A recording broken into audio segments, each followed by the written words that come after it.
pas le son d'entreprendre, le podcast qui met à l'honneur des indépendants inspirants, soutenus par UCM. C'est toujours Clément derrière le micro. C'est avec beaucoup de plaisir que je vous retrouve pour un nouvel épisode de ce podcast. Un épisode qu'on enregistre depuis notre grand barbecue annuel, organisé directement sur le site d'UCM à Namur. Qui dit épisode spécial, dit évidemment thème spécial.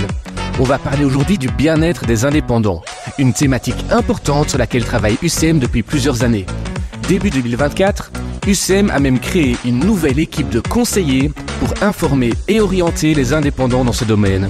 On en discute tout de suite avec Paul Navet et Jérôme Rueda, deux entrepreneurs qui ont accepté de témoigner sur cette thématique particulière. J'accueille donc Paul Navet et Jérôme Rueda aujourd'hui. Bonjour à vous deux.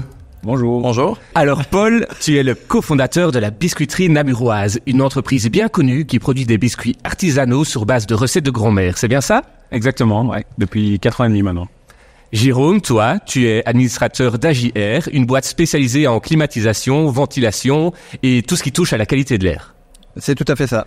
Avant d'aller plus loin, j'aimerais bien un peu que vous me parliez tous les deux de vos sociétés. Comment est-ce que tu t'es retrouvé à cuisiner des biscuits, Paul ? C'était pas du tout voulu. Et c'était plutôt contre ma volonté de base. Parce que en fait, avec Laurent, mon associé, donc on a ami d'enfance, ça fait plus de 20 ans maintenant. Et il est venu avec cette idée de biscuit il y a plus de 5 ans. Et moi, je voulais changer de vie, tout simplement. Me reconnecter vraiment à Namur de 1 et à ce que j'aimais faire. Et du coup, Laurent est venu avec les recettes de son arrière-grand-père, me disant « Ok, les biscuits, il y a peut-être un truc à faire ». Moi, je trouvais ça vraiment naze de base, parce que j'étais dans tout ce qui était tech, pharma et tout ça. Et en fait, on a testé les biscuits dans un événement namurois. Et du jour au lendemain, en fait, j'ai compris que les biscuits pouvaient donner aussi, plus d'émotions. Et l'émotion, c'est lui, en fait. Et donc, du coup, on a créé une biscuiterie. Et comment est-ce qu'il a fait pour te convaincre ? C'est pas lui. Lui, il était super convaincu, mais c'est les gens, en fait, en goûtant les biscuits, en voyant vraiment les réactions en face-to-face. Je me suis rendu compte qu'en fait, le biscuit avait un pouvoir insoupçonné, en tout cas que je devinais pas avant de faire des biscuits. Et toi, Jérôme, c'est quoi ton parcours ? Moi, l'HVAC, le traitement de l'air, je suis un peu né dedans. Mon père était dans le domaine. On est une grande famille d'entrepreneurs, tous dans le domaine du chauffage, la climatisation, l'HVAC vraiment au sens large. Et donc, quand j'ai commencé mes études, je me voyais plutôt travailler dans l'informatique. Et puis, j'ai rapidement changé d'objectif et je me suis dit, tiens, non, voilà, l'HVAC, je suis né dedans et c'est vraiment ce qui me passionne, en fait. Et donc, oui, c'est plutôt familial, un héritage familial, un entourage qui a fait que, naturellement, je me suis retrouvé dans ce domaine d'activité. Paul, est-ce que tu peux un peu m'expliquer comment est-ce que tu produis tes biscuits ? En fait, c'est assez simple. On a le vieux cahier de recettes de l'arrière-grand-père de Laurent, donc c'est pour ça que c'est inspiré de 1908. Et on suit stricto sensu ce qu'il est marqué dans le cahier. Donc du coup, en gros, on prend des éléments assez simples en ingrédients, donc farine, beurre, œufs, sucre, rien de plus. Et on suit les étapes de cuisson et de l'incorporation des ingrédients à des moments T pour pouvoir justement faire de bons biscuits d'antan. Et ils sont produits où exactement ? Donc ils sont produits à Bois-de-Villers, donc juste à côté de Namur, dans les bâtiments en fait de la famille Falise, qui était l'une des premières crèmeries de la ville de Namur. Et donc on voulait réécrire aussi l'histoire par rapport à ça. Et du coup, de fil en aiguille, on est en train de l'écrire tout doucement. Et où est-ce qu'on peut acheter tes biscuits ? Partout, ici à côté, chez DC par exemple, sans faire de pub. Mais maintenant, on est leader belge dans les épiceries fines, donc on a plus de 600 points de vente revendeurs en Bruxelles-Wallonie, plus la Flandre, et on exporte déjà quand même pas mal. Et ça te fait quoi de te dire que t'es leader belge ? C'est un peu excitant, mais on n'est pas arrivé là par hasard non plus, donc ça, il faut jamais l'oublier. Il y a des concessions d'un côté aussi. Mais on doit célébrer les succès, donc c'est un beau succès quand même. Même si on nous a laissé aussi la place parce que les autres font d'autres choses bien plus grandes. Donc en termes de chiffre d'affaires, on n'est pas leader, mais en termes de partenaires revendeurs, on est leader. Et toi, Jérôme, qui sont tes clients ? La clientèle est assez variée. On a des clients aussi bien des clients particuliers que des clients professionnels. Dans l'HVAC, au niveau du service technique par exemple, on a monsieur, madame, tout le monde qui nous appelle pour dépanner une pompe à chaleur, entretenir une climatisation, installer ce genre de choses. Mais on a aussi beaucoup de clients en B2B. Donc on travaille pour des marques, on fait du service technique pour des marques de pompes à chaleur, de climatisation. On travaille avec des grands magasins de bricolage ou ce genre de choses pour distribuer nos produits. On travaille aussi avec des gens qui sur le papier sont en théorie nos concurrents. On travaille avec des chauffagistes qui doivent passer à la pompe à chaleur vu l'évolution du secteur, mais qui ne sont pas forcément à l'aise avec la technique. Et donc on a certains chauffagistes qui se baladent avec les étiquettes AGR dans leur camionnette. Quand ils ont fini une installation, ils mettent l'étiquette sur la machine qu'ils ont installée en disant aux clients, pour le service technique, vous voyez avec eux, s'il y a un problème, ils m'appelleront. Et donc voilà, on a vraiment une clientèle très diversifiée, aussi bien des professionnels que des particuliers. Et c'est ça qui est chouette aussi, c'est d'essayer de répondre aux attentes d'un public assez diversifié et donc qui n'ont pas forcément justement toutes les mêmes attentes. Est-ce que vous pouvez un peu me dire ce que vous apporte votre travail au quotidien? Moi, pour commencer, sorry. Non, je t'en prie. Non, mais moi en fait c'est l'épanouissement. Enfin, je vis un rêve en fait, et donc du coup c'est vraiment la compréhension c'est l'accomplissement de ce que je voulais réaliser, entreprendre, créer mon propre projet. Et donc du coup c'est aussi beaucoup de bonheur aussi forcément tous les jours. Se lever sans se poser de questions, c'est quand même un luxe que quand j'étais employé c'était pas forcément la même chose. Moi il y a d'autres problèmes. Hein.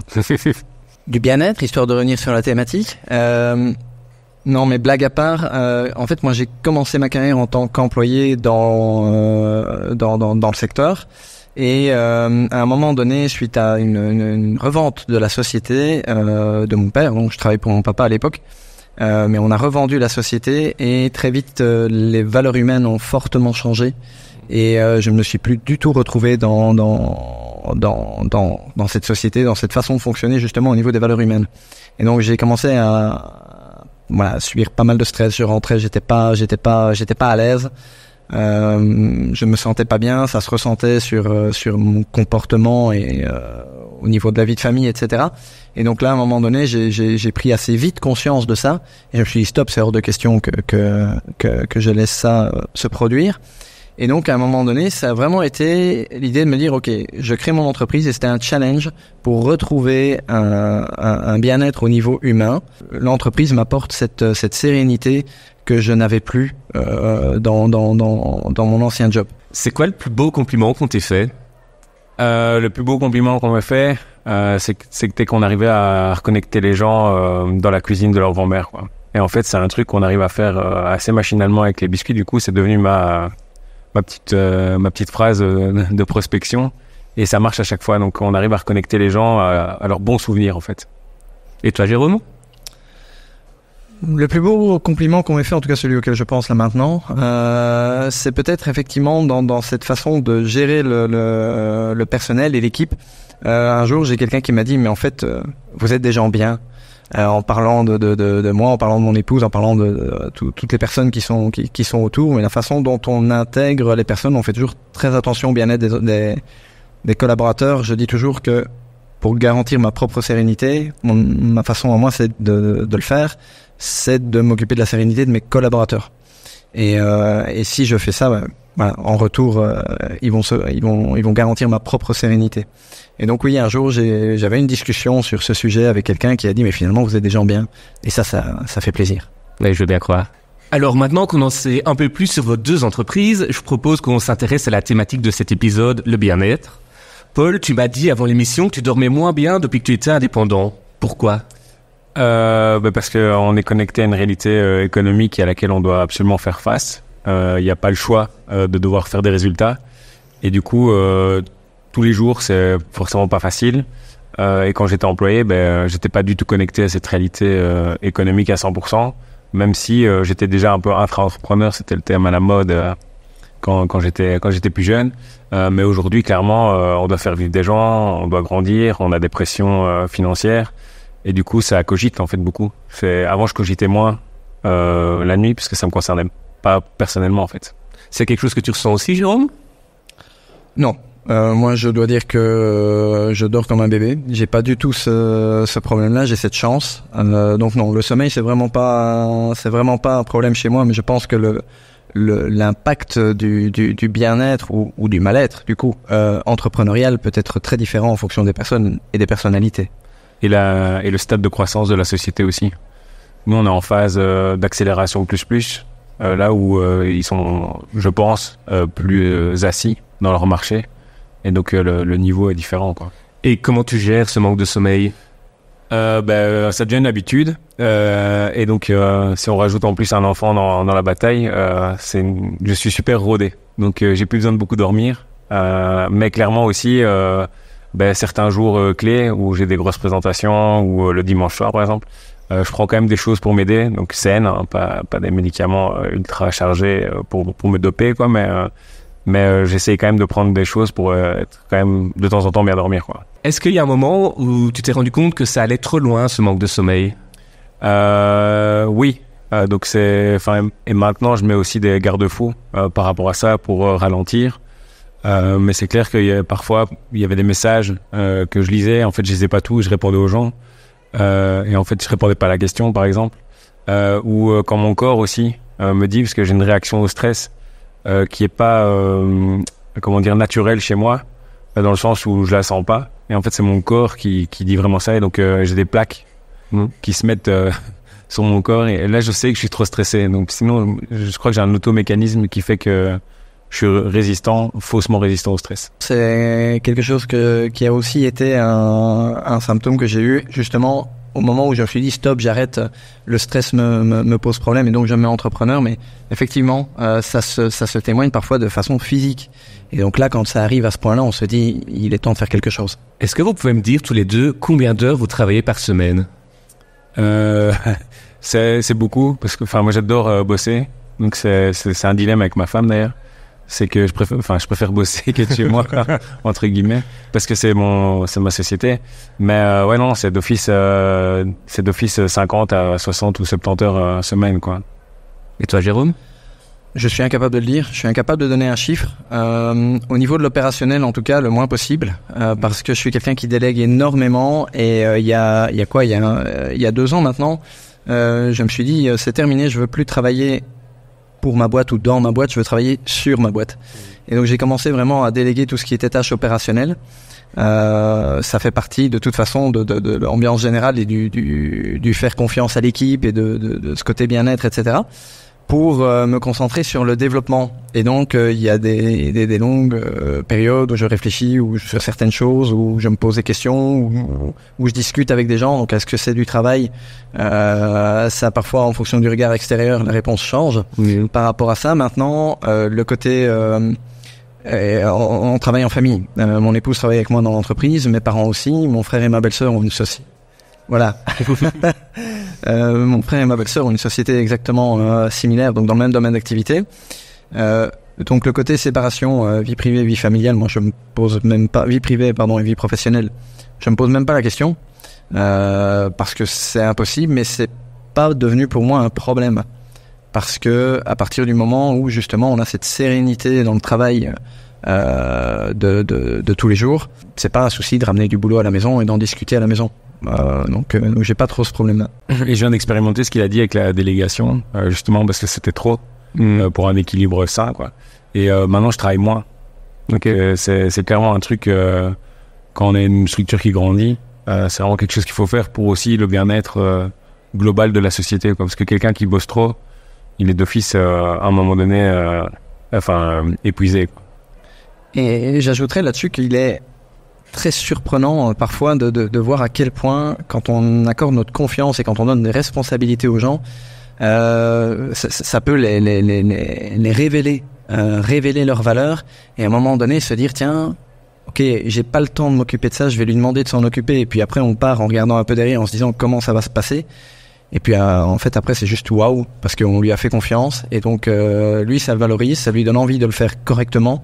Et parfois, on a des résultats où on se dit, OK, plus jamais je fais cette tâche-là moi-même parce qu'il le fait beaucoup mieux que moi. Et quand on entend, Jérôme, on se rend compte que le bien-être de tes employés est important pour ton propre bien-être. C'est quelque chose que tu ressens aussi, toi, Paul? C'était en t'écoutant, je me disais que j'étais pas encore à ce stade-là. Et donc, du coup, il y avait peut-être un problème en interne.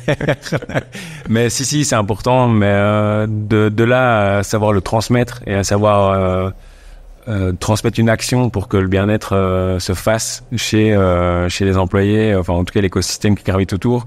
Il y a une étape et je pense que autant mon associé que moi, on n'est pas encore à cette maturité-là pour avoir un véhicule de bien-être qui fonctionne, quoi. Aujourd'hui, c'est quoi qui te stresse le plus au quotidien? Aujourd'hui, c'est la croissance. C'est toujours un challenge. Il faut toujours réfléchir à des nouvelles stratégies, à des nouvelles idées. Vu que je suis très compétiteur, j'ai besoin justement d'avoir cette adrénaline de changement non-stop. Donc c'est ça, tout simplement. De mon côté, c'est un peu la gestion financière de l'entreprise. Alors, je vous rassure, tout va bien, mais c'est vrai que c'est quelque chose. J'ai pas du tout de compétences là-dedans. Moi, j'ai commencé avec des compétences métiers, donc certainement pas des compétences managériales.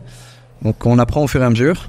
Et là, mon challenge là maintenant, c'est vraiment d'apprendre les compétences de gestion financière et commerciale. Je suis pas du tout un vendeur non plus à la base, donc mais il va falloir que je m'y colle. Et c'est vrai que j'ai un profil, j'aime bien comprendre ce que je fais et comprendre les finances quand on n'a pas eu les formations, ou comment comprendre un peu la vente aussi quand on n'a pas eu les formations, c'est assez compliqué. Et voilà, alors je me rassure parce que quand je parle avec mon banquier, il me dit tout va bien. Quand je parle avec mon comptable, il me dit tout va bien. Les personnes externes qui ont un peu de bagage financier me disent aussi tout va bien. Donc je me dis ok, tout va bien. Seul problème, c'est que je sais pas encore pourquoi tout va bien, et ça me stresse. Est-ce que tu peux me dire un peu, tu as déjà un peu répondu à la question, mais quelle importance tu accordes à ton bien-être dans ta vie professionnelle?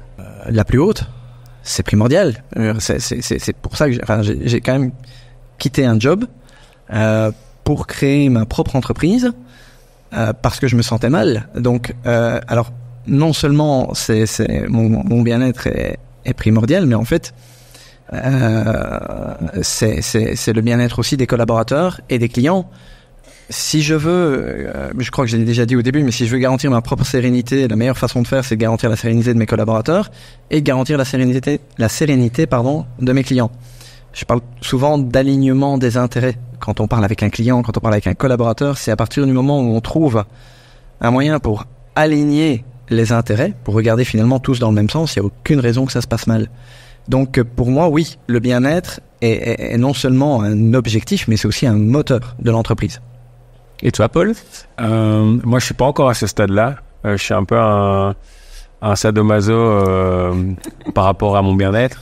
Je vais dire ça comme ça. Je pense d'abord aux autres avant moi. Donc, je suis capable de m'éclipser pour les autres.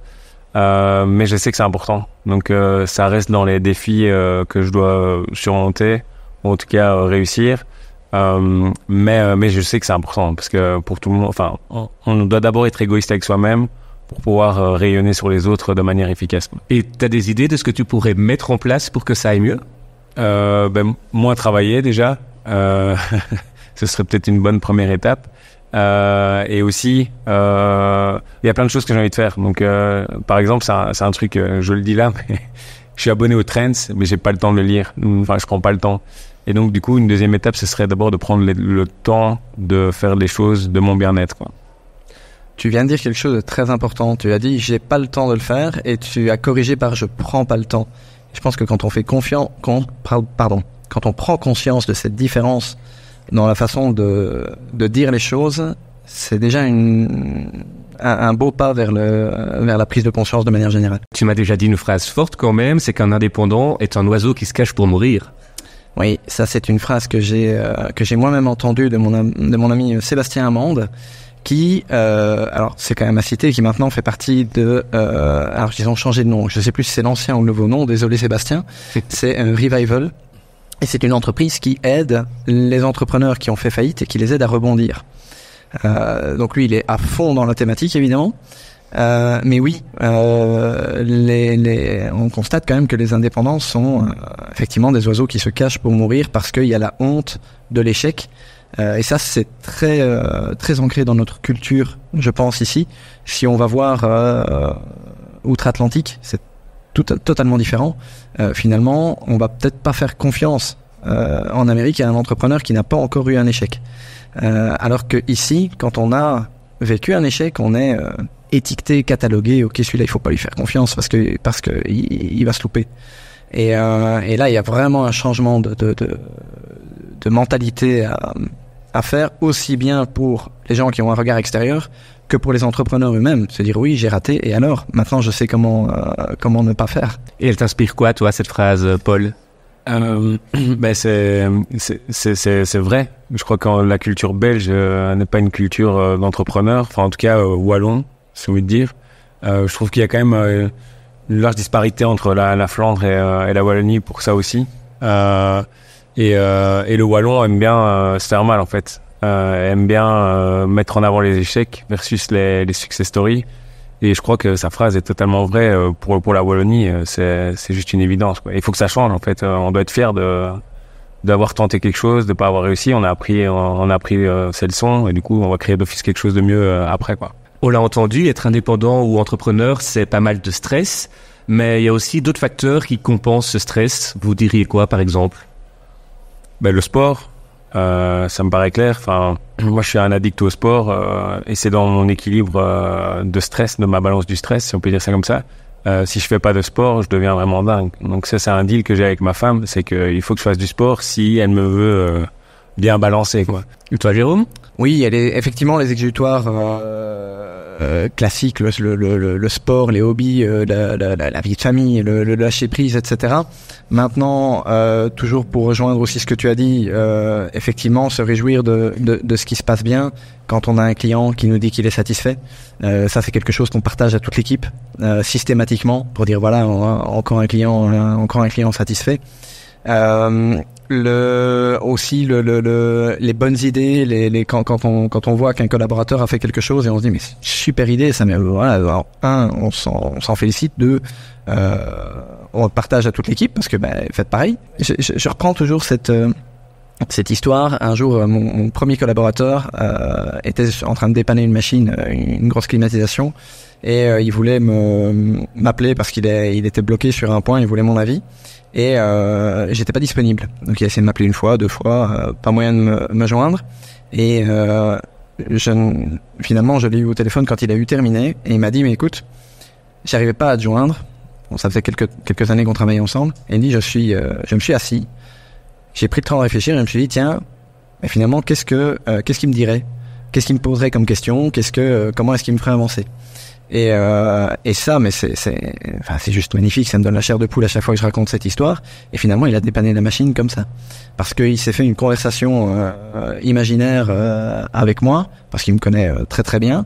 Et donc maintenant, il sait que, ok, avant de m'appeler, il se dit, ok, comment il a cette faculté de prendre lui-même du recul, comme s'il y avait une personne externe qui venait le guider. Et ça, c'est juste magnifique.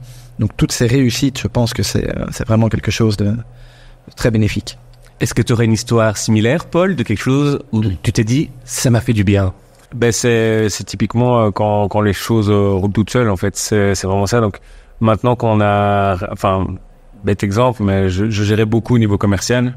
Et depuis que j'ai lâché prise par rapport à toute la gestion de la Belgique, à notre sales manager maintenant, c'est vraiment, c'est génial en fait, c'est de voir en fait qu'on n'est pas indispensable. Donc c'est ça qui me nourrit en fait, c'est de dire ok en fait, si on arrive à trouver les bonnes personnes aux bons endroits, en fait on sert à rien. Moi j'ai envie de servir à rien en fait. Si on veut résumer tout ce qu'on vient de dire, c'est quand ça fonctionne bien, sans nous.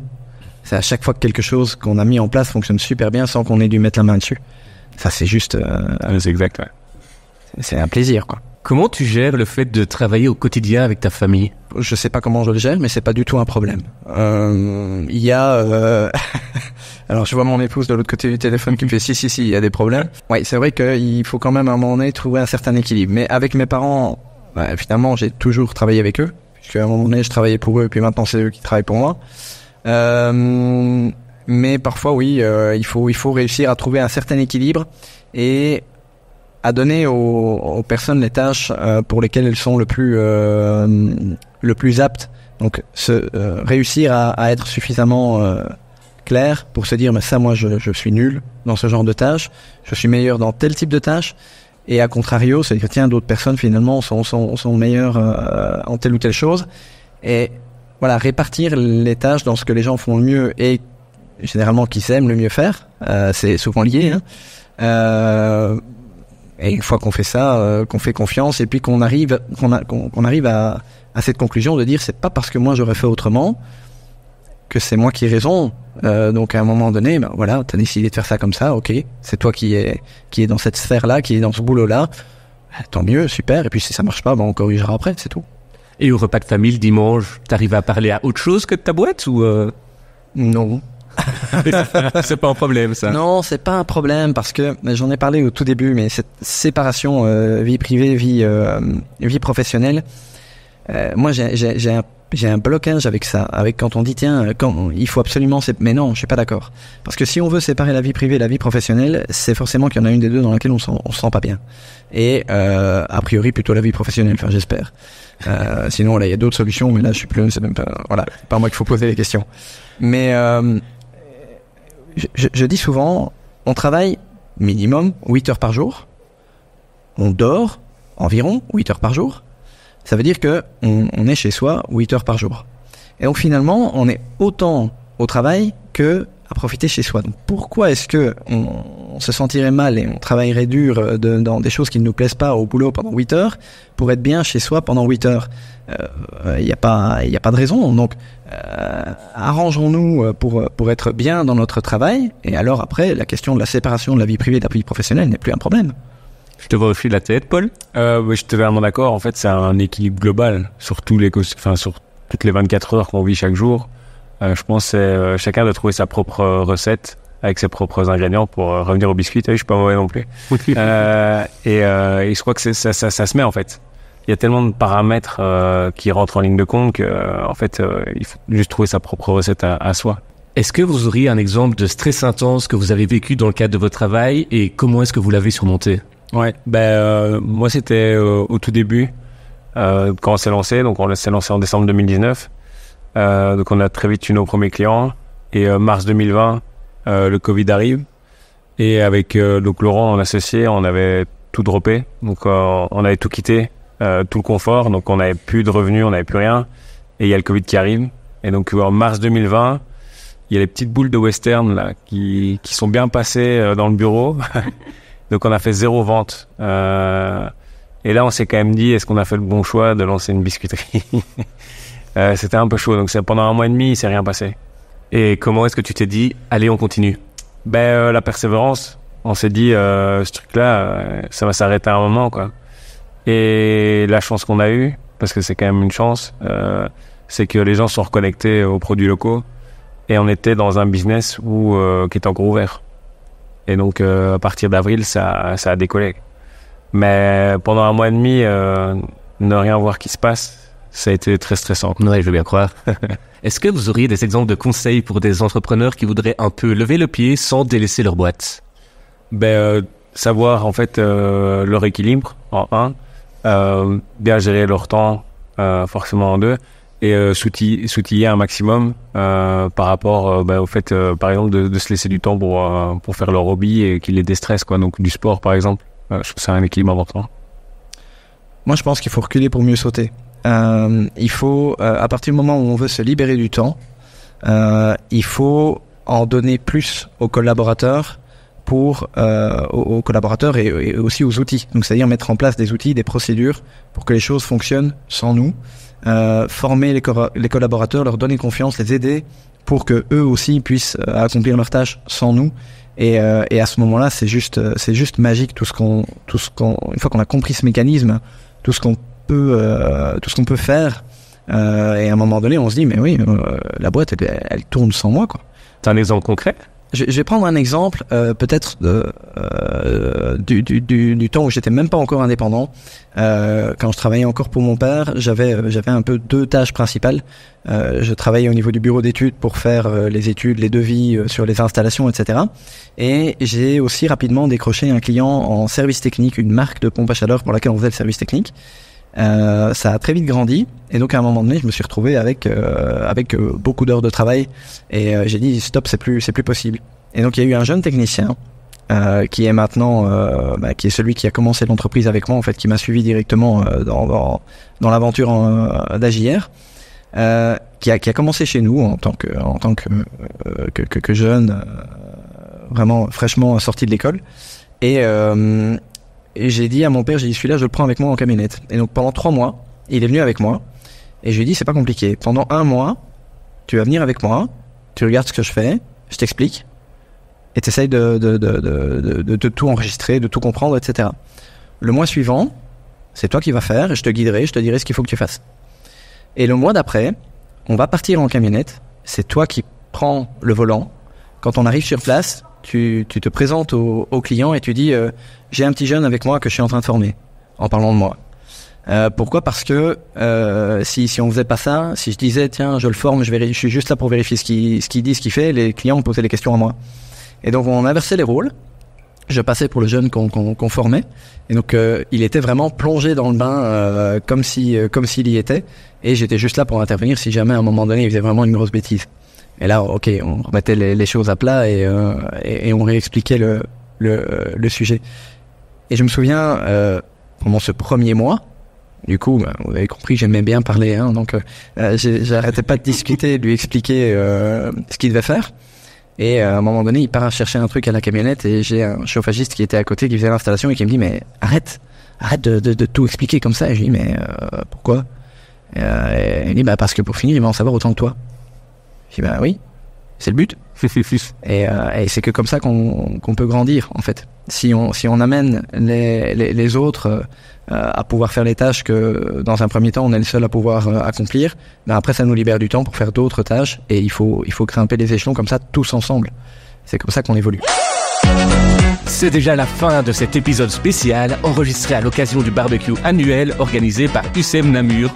Merci Jérôme et Paul pour votre témoignage sur ce sujet dont on parle heureusement de plus en plus souvent. Merci à toi. Merci.